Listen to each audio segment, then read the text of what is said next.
মোহাম্মদ ইউনূস বলেছেন ছাত্ররা তাদের প্রাথমিক নিয়োগকর্তা।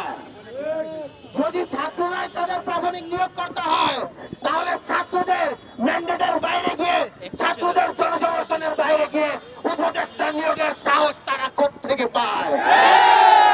ছাত্ররা জানে না, স্টুডেন্ট লিডাররা জানে না, গণ অভ্যুত্থানের স্টেক হোল্ডাররা জানে না এই গভর্নমেন্ট কিভাবে বিপ্লবী স্পিরিটকে ধারণ করে। আমরা সেই প্রশ্ন করতে চাই। এই গভর্নমেন্ট 24 জুলাইয়ের শহীদের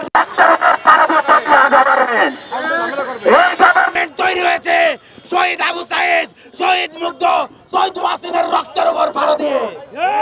জনগণের ম্যান্ডেটের বাইরে গিয়ে, ছাত্র জনতার ম্যান্ডেটের বাইরে গিয়ে, ছাত্র জনতার জনআকাঙ্ক্ষার বাইরে গিয়ে কোন মুজিববাদীদেরকে দিয়ে যদি এই উপদেষ্টা মন্ডলী বরিয়ে ফেলা হয় তাহলে হুঁশিয়ারি করে বলে দিতে চাই, হাসিনাকে আমরা যেমন ছুঁড়ে ফেলতে পারি এই উপদেষ্টা মন্ডলীকেও ছুঁড়ে ফেলতে বাংলাদেশের ছাত্র জনতা দ্বিতীয়বার ভাববে না।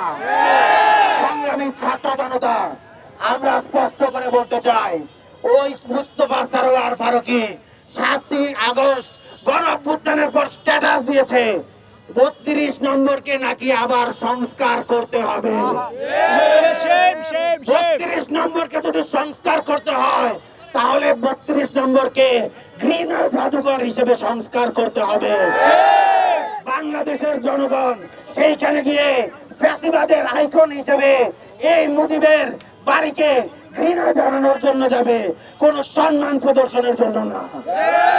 মুজিববাদীর সকল আইকন, শুধু 32 নয়, সকল আইকনকে বাংলার জমিন থেকে ঘুরিয়ে দিয়ে সেখানে আবার 24-এর গণ অভ্যুত্থানের আকাঙ্ক্ষাকে বাস্তবায়নের জন্য মুরা স্থাপন করতে হবে।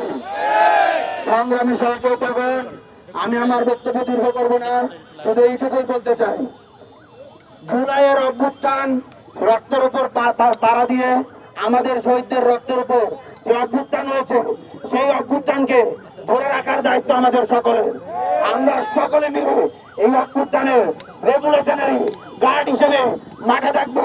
যদি আমাদের কেউ বাধা দেওয়ার চেষ্টা করে আমরা তাদেরকে শক্ত হাতে প্রতিরোধ করবো। ইনকিলাব জিন্দাবাদ, মুজিববাদ মুর্দাবাদ।